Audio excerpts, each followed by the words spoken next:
Imagine só. Fevereiro de 1959.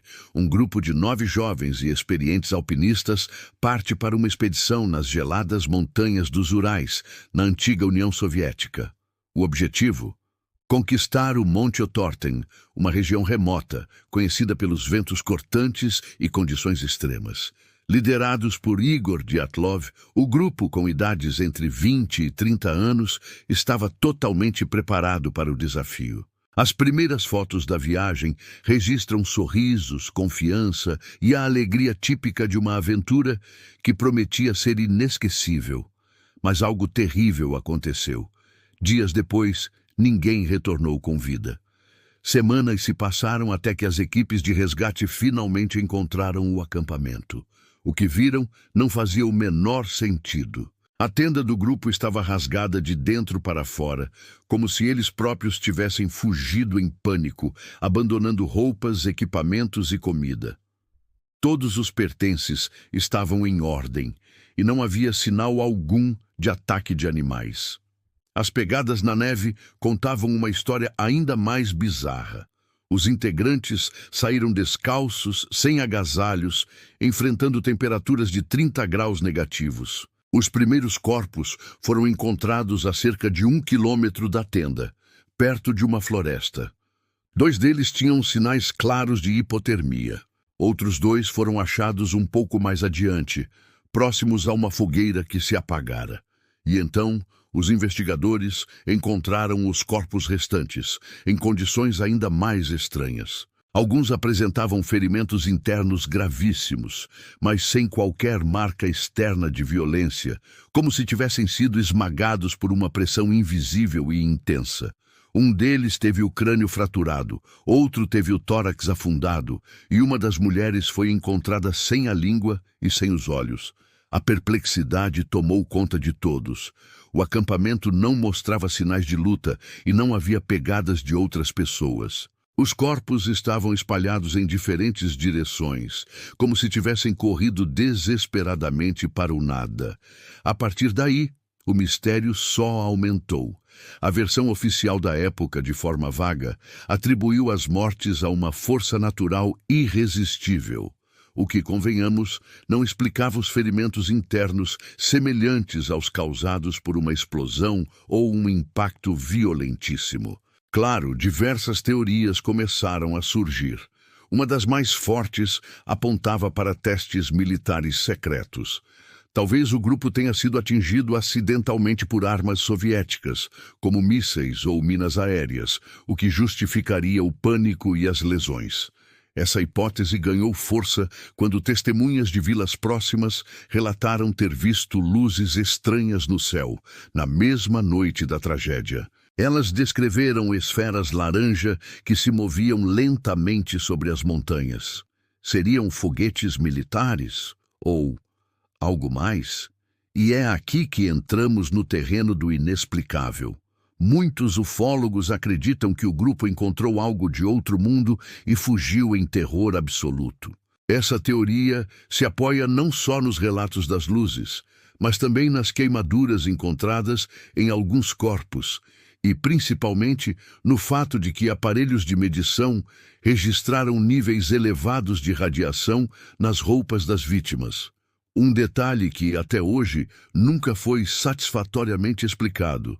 Há também quem acredite que a área do acampamento seja uma zona de energia anômala. O próprio nome da montanha, no dialeto mansi local, significa Montanha da Morte. As tribos da região sempre evitaram aquele lugar, dizendo que era amaldiçoado. Essa visão paranormal sugere que alguma força sobrenatural foi responsável pelo destino trágico dos alpinistas.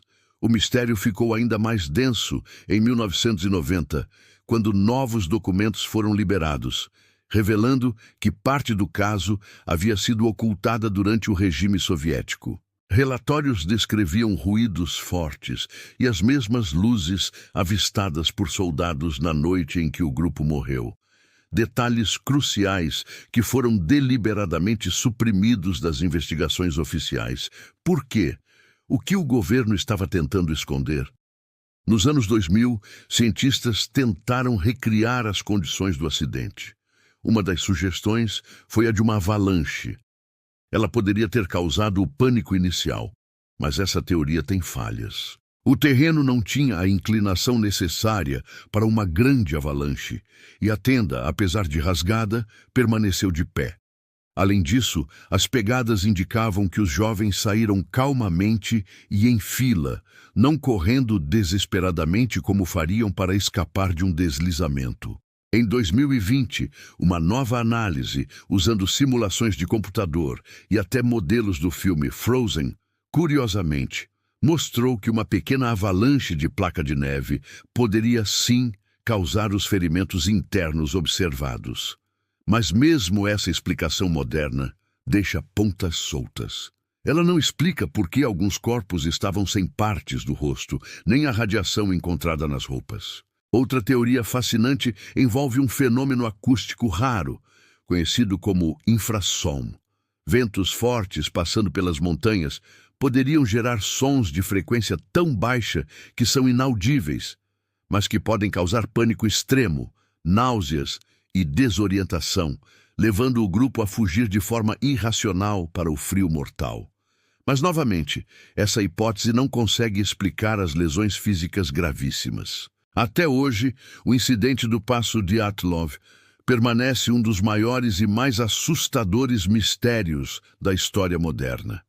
É um quebra-cabeça estudado por cientistas, jornalistas e curiosos do mundo todo. Cada detalhe parece apontar para uma direção diferente, e nenhuma teoria, por mais elaborada que seja, consegue responder a todas as perguntas. O que fez 9 pessoas experientes e bem preparadas fugirem descalças para a morte certa em uma noite congelante? O que causou aqueles ferimentos internos sem deixar marcas externas? E por que as roupas das vítimas emitiam radiação? Ninguém sabe. As famílias dos alpinistas ainda esperam por respostas que talvez nunca cheguem.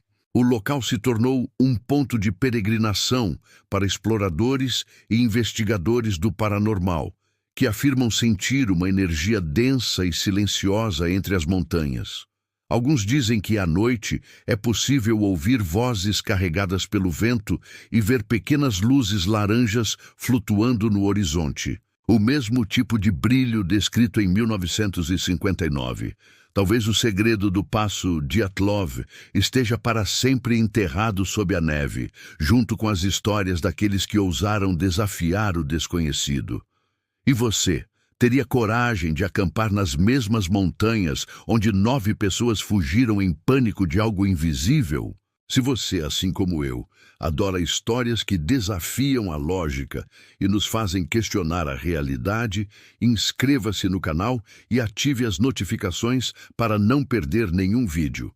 Continue explorando comigo os maiores enigmas do nosso mundo. Obrigado por assistir e até a próxima.